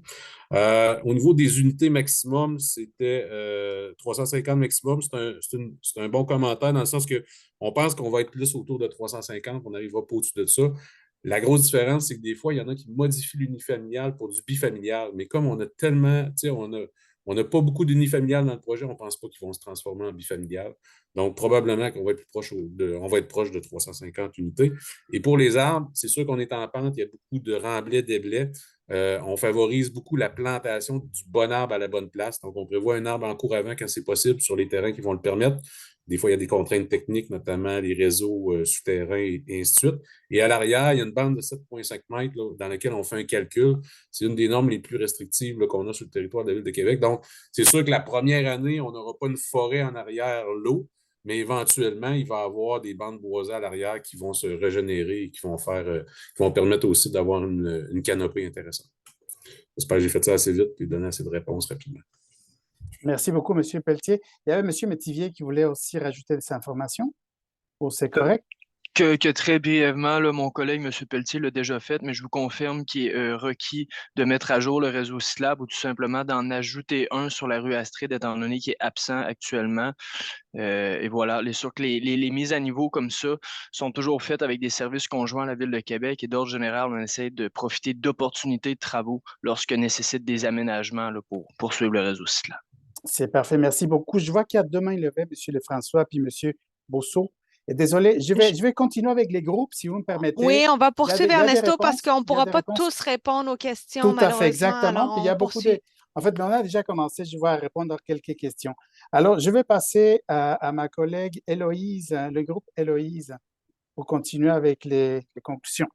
Oui, merci Ernesto. Alors, j'ai utilisé tout mon pouvoir de persuasion dans mon sous-groupe. Je n'ai convaincu personne, donc c'est moi qui vais agir en tant que porte-parole de mon sous-groupe. Vous pourrez compléter là si c'est pas adéquat ce que je partage. Donc, dans mon sous-groupe, la réaction au projet, en fait, c'est que les gens s'attendaient depuis qu'ils sont résidents et résidentes du secteur à ce que ça soit éventuellement un jour développé. Donc, c'était pas une surprise. Toutefois, les gens sont quand même assez déçus de perdre certains espaces de verdure, des arbres, des espaces boisés. Il y avait un certain consensus là-dessus.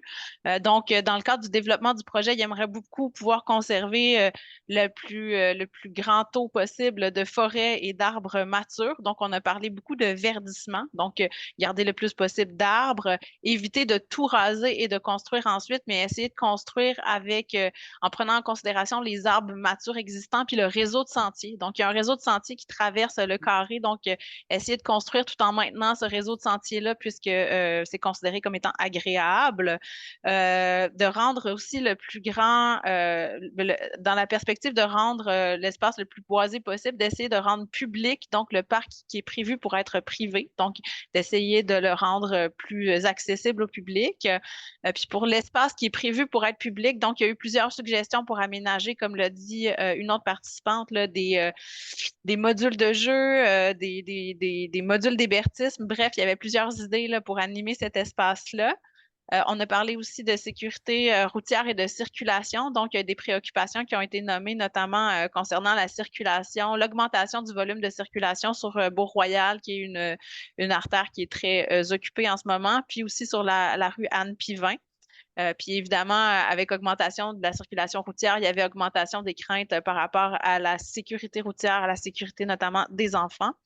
On a abordé aussi tout ce qui touche le résidentiel. Donc, il y a une préoccupation puis une préférence pour des types variés d'architecture, tant pour le style que pour avoir aussi atteindre des personnes qui ont différents budgets. On a parlé de mini-maisons puis de style d'architecture qui pourrait s'intégrer au milieu qui est boisé. Il y avait une préoccupation sur ce qu'on a appelé les faux jumelés, c'est-à-dire des jumelés qui ne sont pas deux résidences avec des propriétés distinctes, mais bien une certaine forme de copropriété. La participante qui a nommé la préoccupation, si je l'ai mal expliqué, vous pourrez revenir là, pour mieux l'expliquer. Donc, que dans le zonage, là, ça soit vraiment clair qu'on n'a pas de faux jumelés. Préoccupation aussi pour avoir des marges avant assez généreuses devant les maisons. Donc, ça faisait le tour de ce qui a été nommé dans mon sous-groupe. Je ne sais pas si Merci. quelqu'un veut compléter, là, si jamais j'ai laissé de côté quelque chose qui était important. Là. Merci beaucoup, Héloïse. On va poursuivre avec les participations. Et le groupe de Camille. Oui, bonsoir, mesdames et messieurs. Bon, pour ma part, je suis en équipe avec M. Delise qui va commencer. Et puis, s'il y a des éléments qu'on va compléter, je les compléterai notamment. Donc, Merci. à vous la parole. OK, donc ça, c'est un petit ricochet auquel je ne m'attendais pas, mais à brûle pour point, on a aussi mentionné que les espaces verts étaient très préoccupants. Ben, on désirait les conserver. On voyait que le projet avait quand même une bonne superficie pour les conserver. Également, tout ce qui est derrière la rue de l'Arlequin, la circulation qu'il pourrait avoir dans le vieux quartier à l'est de l'avenue du Beau-Royal Nord. On ne voudrait pas que ça augmente trop. Assurément, les gens qui restent là, ils ne veulent pas que ça passe dans leur riz pour faire des shortcuts. Pareil pour moi, dans le quartier nouveau, là, la rue André-Bernier, on peut penser que ça pourrait avoir des répercussions majeures, que les gens descendraient à Street, tourneraient à gauche sur Bernier. Puis là, il y a tous les centaines d'enfants qui se rendent à l'école le matin ils prennent la rue André-Bernier. Donc là, les trottoirs qui sont présents, c'est déjà important. Les trottoirs sur la rue Beau-Royal, sur le carré de Tracy, on en a parlé avec M. Métivier. Ensuite. Je vais continuer si vous voulez. C'est bon, c'est bon. Ça fait le tour. Je vais reprendre mon souffle. Oui, On va Merci. prendre le souffle, parfait. Juste pour compléter, il y avait certaines préoccupations, notamment pour s'assurer de la conservation de l'espace vert. Donc, quand on parlait justement de quelles étaient les améliorations, les éléments à bonifier, on parle de maximiser l'espace vert, assurer de le conserver. Notamment, on parle de la sensibilisation au changement climatique. Aussi, il y avait plusieurs questions concernant la présentation pour avoir plus de détails.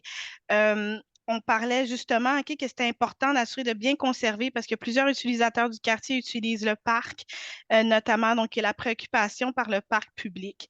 C'est beaucoup, les sujets sont beaucoup allés aux côtés de l'environnement. Ensuite, comment les personnes ont trouvé le projet.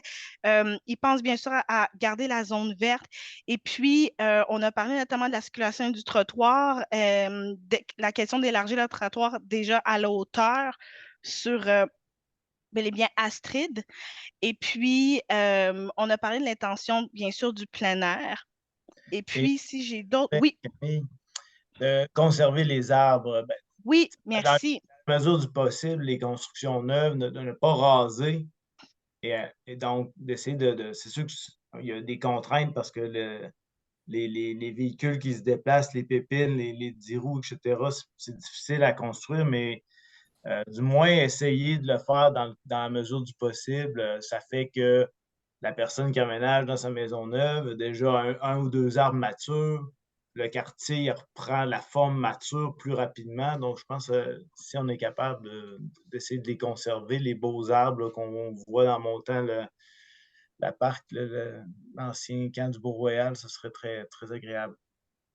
Merci, M. Delise. Et puis, on a parlé aussi d'une certaine préoccupation de la circulation et le stationnement. Et dans ce cas-là. Donc, pour nous, c'était pas mal ça qui avait été résumé. Puis bon, on a un autre membre de l'équipe, peut-être un dernier petit élément, M. Anger. Puis, je passerai au prochain groupe. Oui, M. Anger. Ben, rapidement, parce que c'était nommé par trois intervenants, là, on ne comprenait pas pourquoi l'ensemble du nord de Anne-Pivin ne serait pas un espace vert versus la petite bande de maisons unifamiliales qui est là en termes de... Donc, c'est un élément dans la maximation de l'espace vert qu'on questionnait. Parfait. Merci beaucoup. C'est noté, c'est noté. On va avoir certainement des réponses du côté de M. Métivier, puis peut-être aussi concernant les arbres. Mais je vais continuer avec les groupes parce qu'effectivement, il y a beaucoup de ressemblances dans les inquiétudes. Alors, je vais poursuivre avec les groupes de ma collègue Hélène. Oui, merci Ernesto. Un groupe de 9 personnes de mon côté, représenté par Mme Martine Sansfaçon. Alors, on vous écoute. Alors, bonsoir. C'est ça. De notre côté, dans notre équipe, je dirais que c'était unanime qu'on disait que c'est un beau projet, mais il n'est pas à la bonne place. Parce que dans le fond, il y a la plupart des gens qui ont pris la parole, c'est des gens du quartier qui disaient que c'est un quartier vivant. La forêt est très habitée. Il y a des gens qui vont même baliser, qui vont baliser les sentiers l'hiver. L'été, il y a des gens qui nettoient les sentiers aussi. Alors, il y a même des gens de l'extérieur. Des fois, c'est des familles jusqu'à 10 personnes, plusieurs 5 à 6 autos qui se réunissent, des gens de l'extérieur qui vont à cette forêt-là. Puis, par rapport au quartier, à l'espace vert, c'est sûr que c'est une très bonne initiative, mais on notait que pour les jeunes familles, il y a une distance à se déplacer. Il y a une distance à déplacer, alors il y a une côte à monter, alors ce ne serait pas nécessairement facile pour les familles de s'y rendre. Alors ça, c'est des aspects. Mais comme il a été mentionné aussi également, toute la question de la circulation et de la sécurité des enfants, secteur Carré de Tracy, secteur Anne-Pivin, secteur André Bernier, c'est d'une réelle préoccupation. Une chose qui a été mentionnée, par exemple, l'initiative qui a été mentionnée par M. Métivier de surélever les trottoirs dans le secteur de Carré de Tracy, c'était une très bonne initiative. Même, il se disait... pourquoi attendre longtemps? Ça, c'est quelque chose qui devrait se faire maintenant parce qu'il y a des besoins actuellement de sécurité. Alors ça, c'est un aspect très important là, à mentionner. Alors, je dirais que c'est pas mal les préoccupations qui ont été mentionnées de pouvoir conserver cette forêt-là et la circulation aussi. Une question demeure aussi. On parle d'habitation, oui, du besoin de logement, mais combien vont coûter ces maisons-là unifamiliales quand on dit qu'on veut que ça soit accessible au premier acheteur? Alors, il reste cette question-là. Combien en dollars que ça va coûter? Alors, je ne sais pas s'il y a des gens, je ne sais pas si Mme Saint-Pierre, vous vouliez compléter ce que j'avais présenté? Oui, Madame Sans Façon. Effectivement, moi, j'ai entendu beaucoup de commentaires là, en lien avec les enjeux de circulation, notamment côté Beau-Royal. Nous avons aussi soulevé, en fait, il y a eu à un moment donné un citoyen qui a mentionné, écoutez, encore une fois, c'est un beau projet. On a souvent entendu que malgré le fait que c'était un beau projet, on avait une crainte de perdre l'espace vert que les citoyens se sont appropriés. Alors, je pense que, Madame Sans Façon, vous avez quand même relativement bien résumé là, les échanges de ce soir. Alors, voilà, peut-être du côté de votre question, là. Oui, je voulais juste mentionner aussi une chose qui est revenue quand même à 2 reprises, qu'on voulait plus de maisons unifamiliales aussi. C'est un commentaire qui a été fait aussi. Parfait, c'est noté. Merci beaucoup, Madame Sans Façon. Hélène, c'est correct de ton côté? Absolument. Merci beaucoup. Je vais céder la parole à mon collègue Daniel. Oui, ben, je vais proposer, on avait Maxime qui était prêt à parler, mais je vais lui souffler quelques sujets qu'on avait peut-être discutés dans notre groupe qu'on n'a pas encore entendu. Donc, des choses qui avaient été discutées dans notre groupe. Il y avait le volet du ROC et du dynamitage, les véhicules motorisés qui font des activités en forêt, qui se stationnent dans les rues pour pouvoir y accéder, et la part du locatif dans le projet. Donc, Maxime, je t'invite peut-être à poursuivre avec vos observations puis commentaires sur ces différents points. Merci. Bonsoir tout le monde. Donc, c'est sûr, une des premières préoccupations qu'on avait dans notre groupe, c'était au niveau de tout ce qui est terrain limitrophe avec le projet. Donc, on parle de quartiers, mettons, plus anciens, côté nord-ouest. Donc, c'est quoi les mesures de transition qui sont prévues pour vraiment faire la transition entre un quartier qui a plus de 50 ans, puis un nouveau développement, un nouveau quartier, que ce soit par la conservation d'une bande d'arbres, peu importe. On parle, oui, de planter des arbres, puis éventuellement redonner une canopée, mais au-delà de ça, avant de déboiser totalement, est-ce qu'il y a une possibilité justement d'imposer aux promoteurs une certaine bande d'arbres pour justement améliorer une transition, faire une transition plus harmonieuse?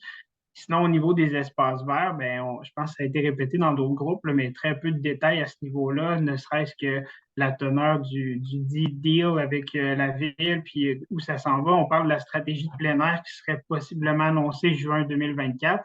Là, on est dans la période des consultations. C'est sûr que ça ne nous donnera pas plus de réponses à qu'est-ce qui va se concrétiser à ce niveau-là. Il ne faut pas oublier que dans le schéma qui a été présenté de l'espace vert, il y a au moins un quart de cet espace-là qui est sous la servitude des lignes d'hydro, donc qui ne sera pas nécessairement aménagé en tant que tel. Donc, c'est comme...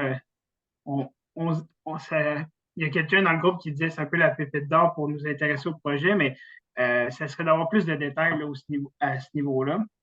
Sinon, on a parlé aussi proportion de logement versus maison unifamiliale. Fait peu de détails à ce niveau-là. On parle d'un enjeu de pénurie de logements, de stratégie d'augmenter à 80 000 logements en 2040, la densité, tout ça. Mais on parle aussi beaucoup de maisons unifamiliales, des jumelés, puis quelques logements. Donc, ça serait de voir qu'est-ce qu'il y en a à ce niveau-là.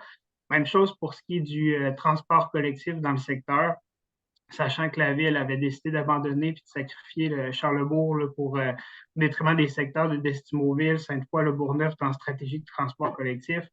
Qu'est-ce qui va être prévu au niveau de Charlesbourg, là, sachant que c'est déjà un secteur avec beaucoup de voitures.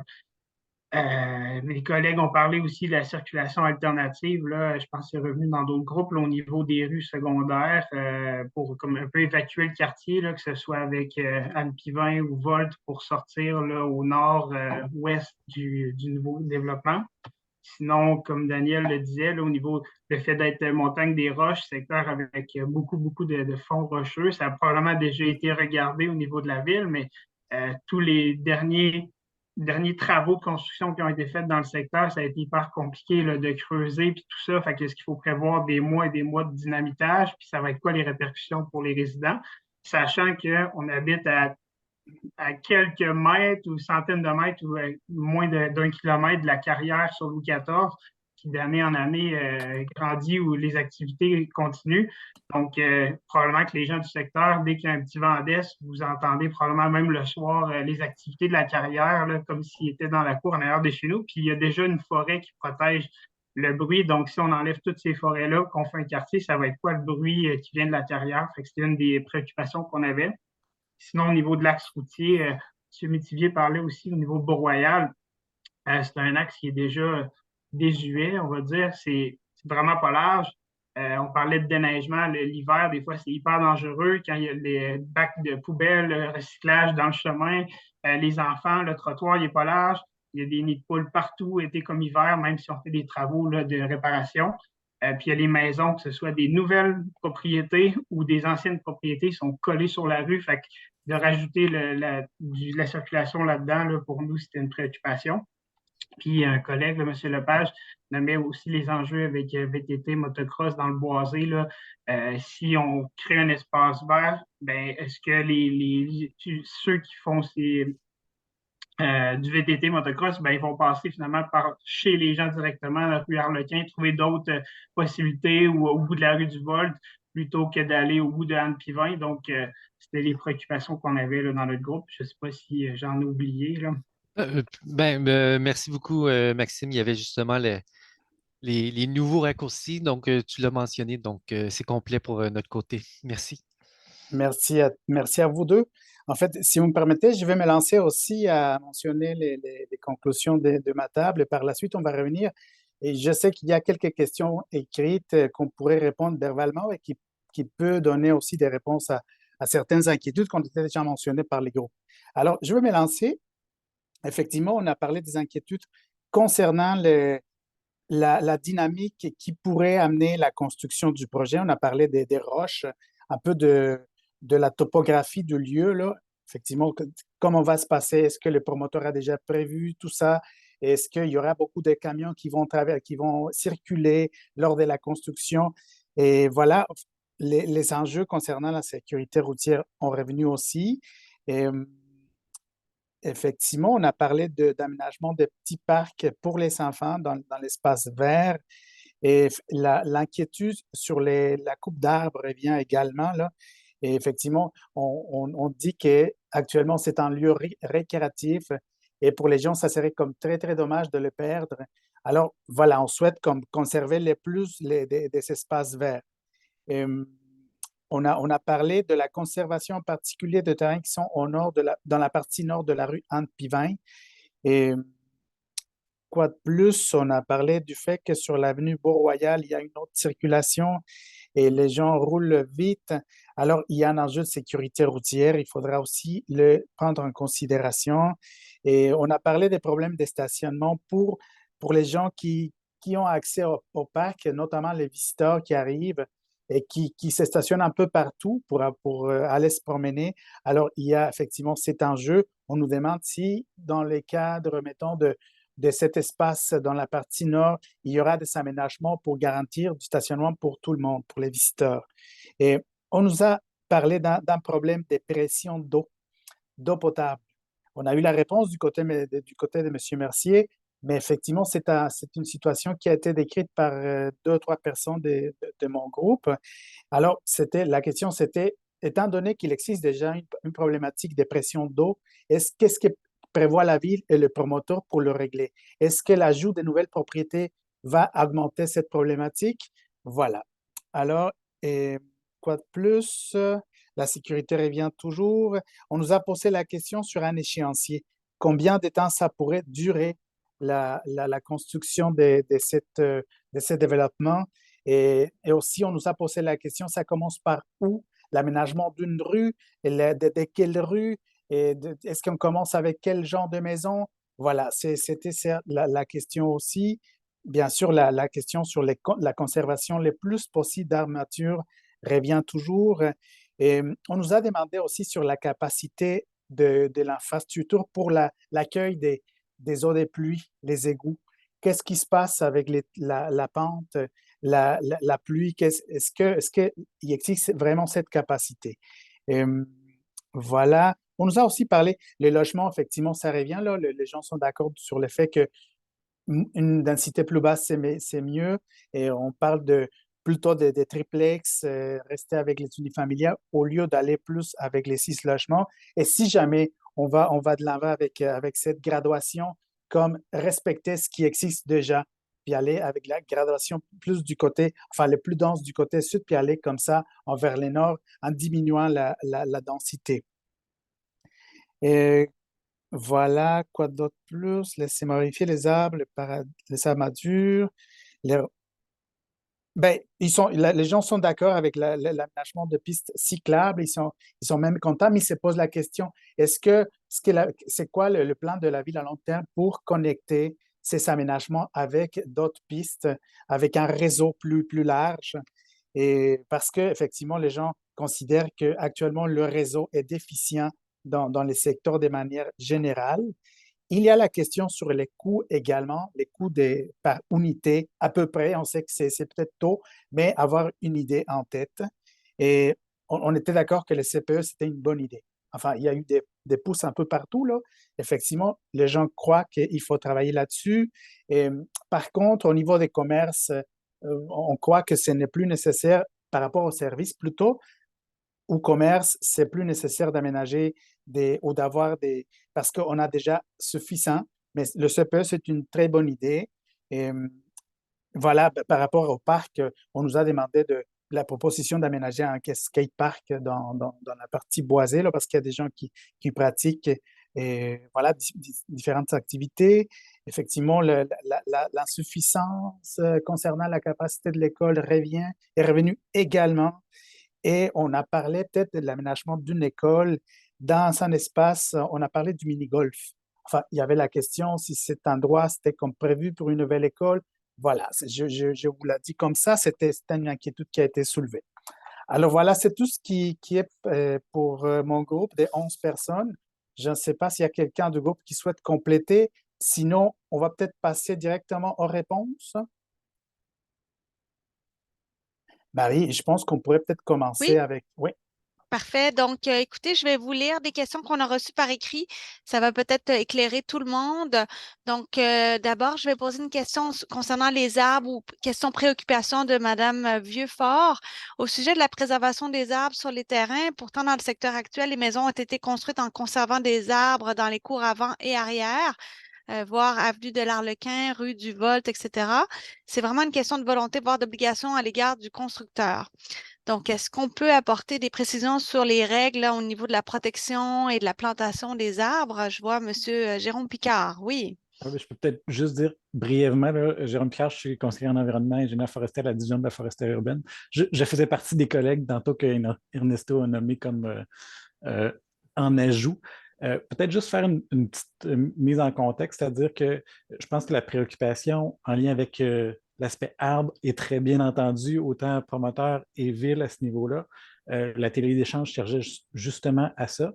Le petit ajout que je veux faire sur ça, c'est tout ça est aussi en fonction d'un type de développement. Vous comprendrez que faire une densité d'un jumelé occupe plus d'espace sur un terrain qu'un unifamilial. Donc, tout ça va être en fonction du développement qui va être créé, que vous avez fait des commentaires aussi en lien avec ça.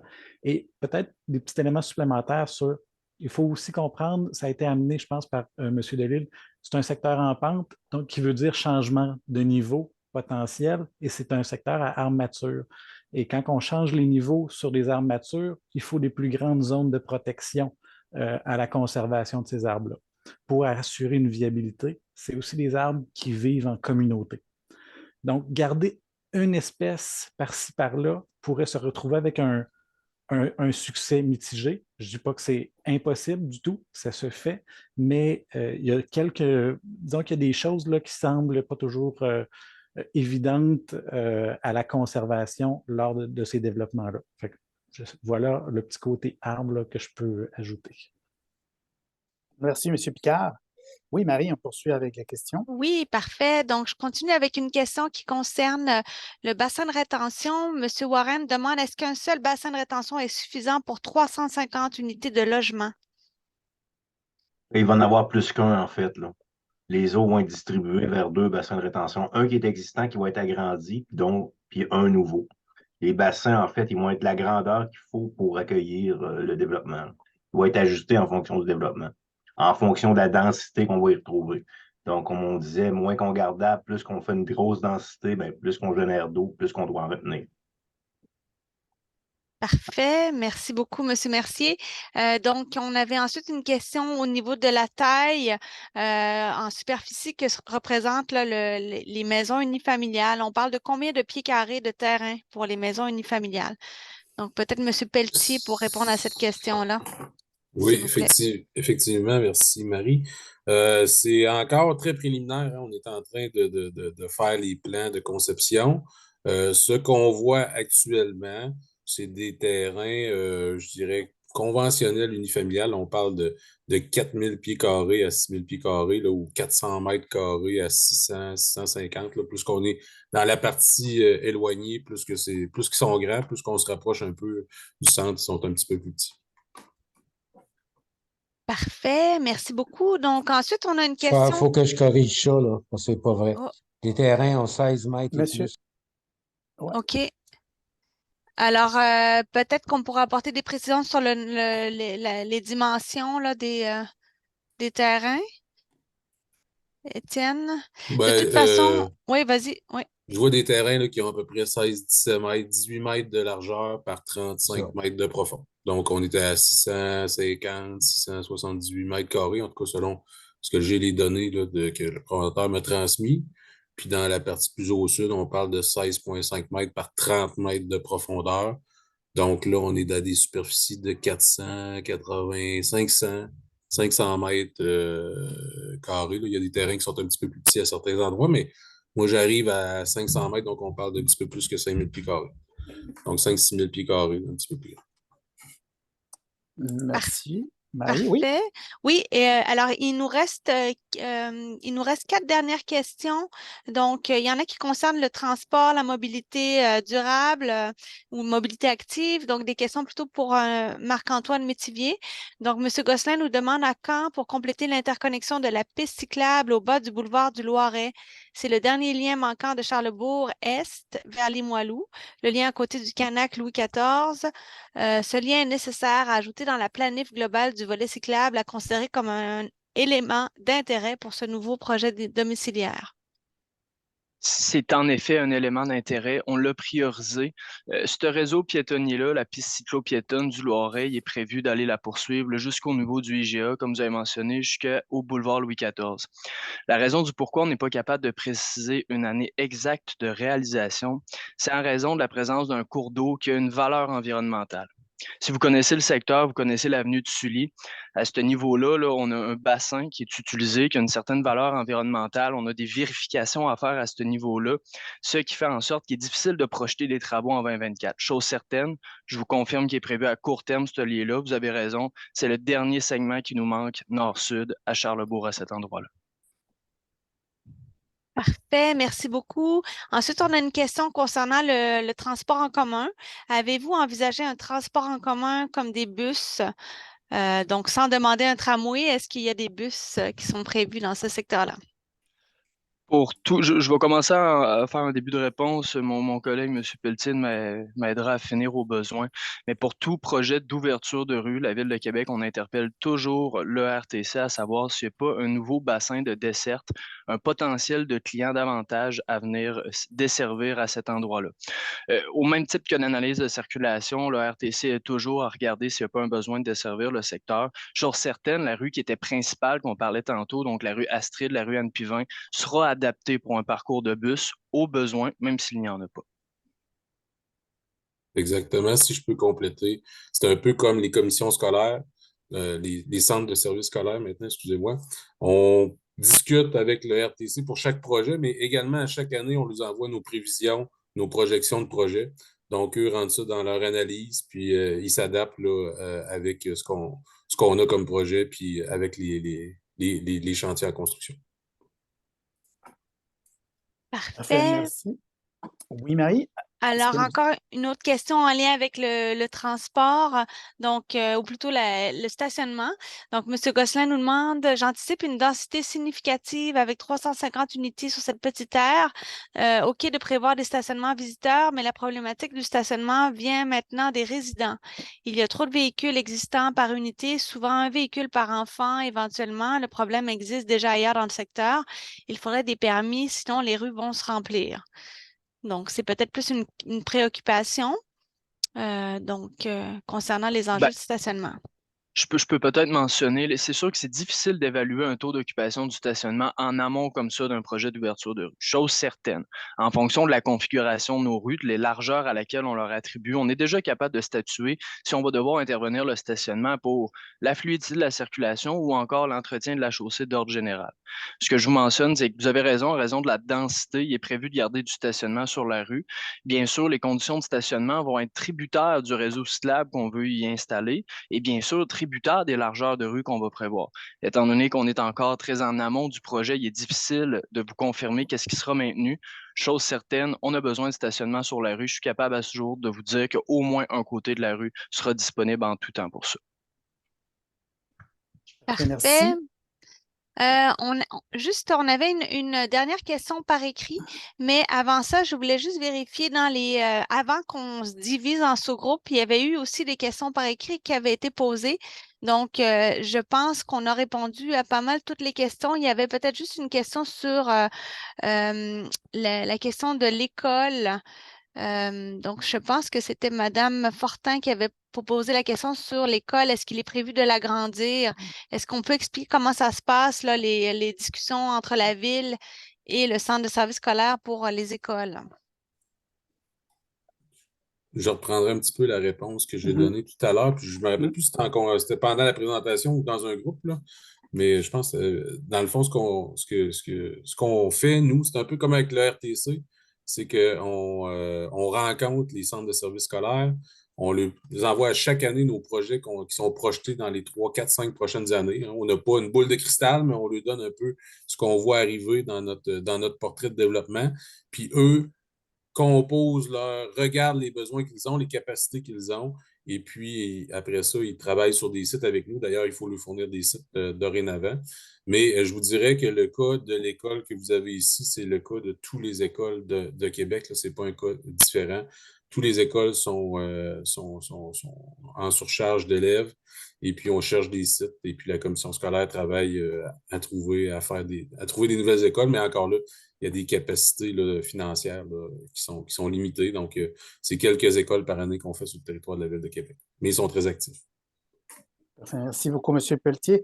Marie, oui, de ton côté, est-ce qu'il y a plus de questions? De mon côté, j'aimerais bien juste rappeler 2-3 points.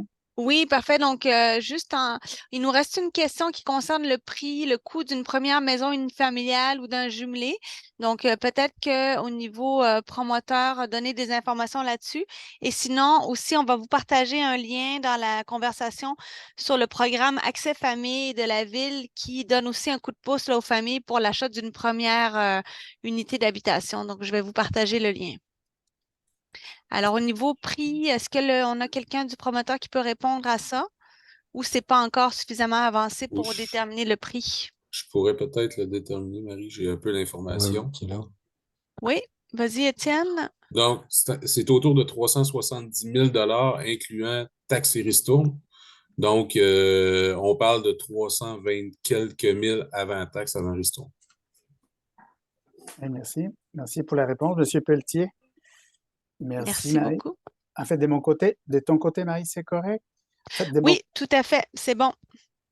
Écoutez, de mon côté, il y avait juste 2 questions, celle qui concernait un peu la dynamique lors des travaux, la construction. Je sais que peut-être c'est aussi tôt pour en parler, mais il y avait l'inquiétude. On a parlé du dynamitage, la présence des roches, un peu comment le promoteur prévoit cette partie.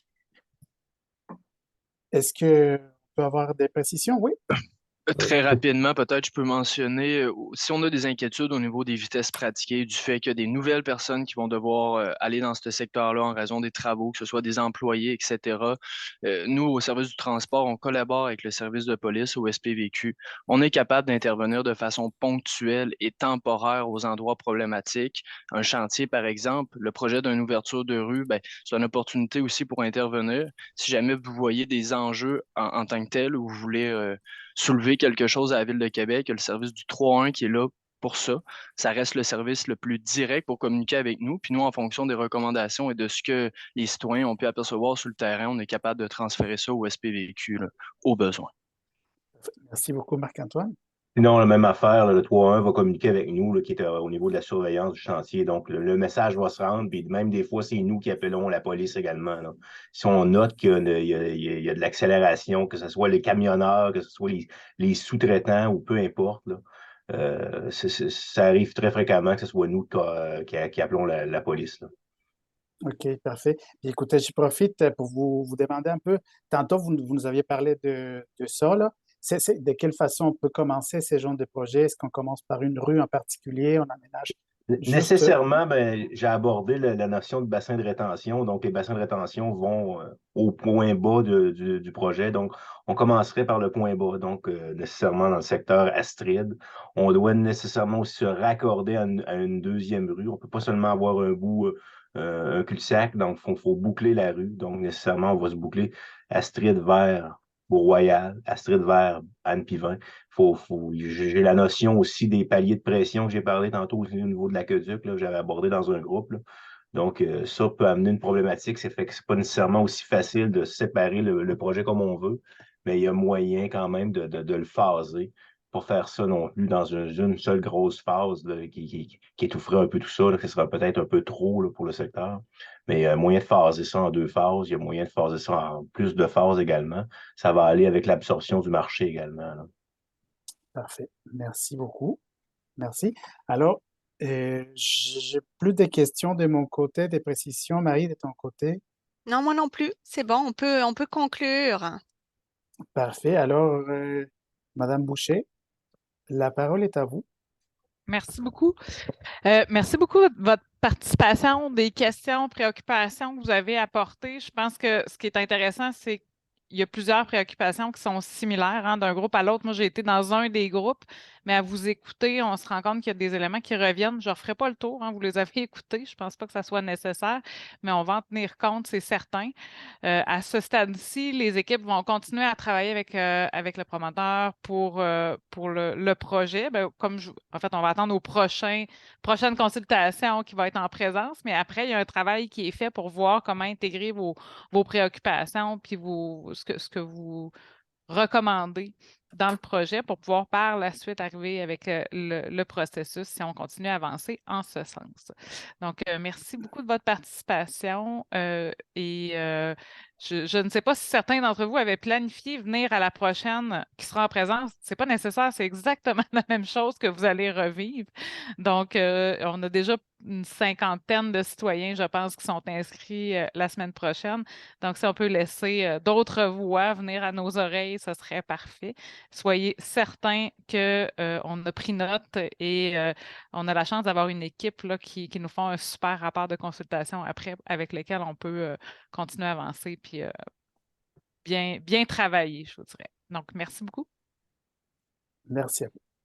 Merci à vous. Avec ces mots, on met fin à l'activité. Merci encore une fois pour votre patience, pour votre temps et très bonne fin de soirée. Bonne soirée. Merci beaucoup. Merci tout le monde. Bonne soirée. Au revoir. Merci à tous. Au revoir. Merci. Merci.